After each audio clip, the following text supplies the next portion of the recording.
MySQL allows us to perform calculations on our table using some of the built-in functions. Like we can get the maximum grade from this table, minimum, sum of all the grades on this table, or maybe we can just get the total rows on this particular table. Right here we can see that the total rows is 50. But what if we want to get this data from our database? So we'll have to type the following command. Select count asterisk, then the name of the table.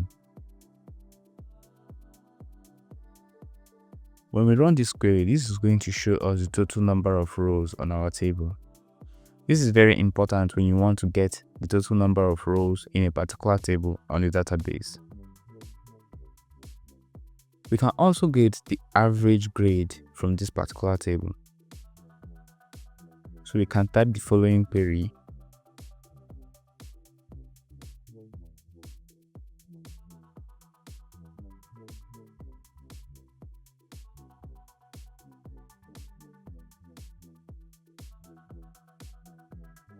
Now this is going to give us the average grade from this table.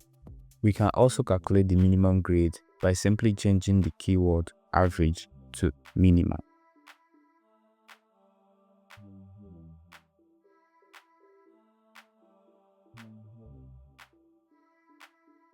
As you can see right here, the database has shown us the minimum grade that we have on the table. To get the maximum, change this to max.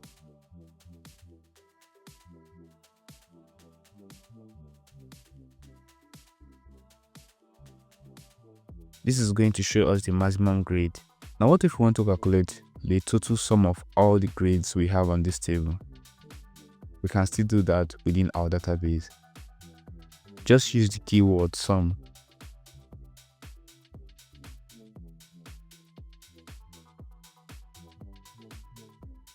And this is going to show us the total sum of all the grades on the table. If you found this video helpful, please like and subscribe.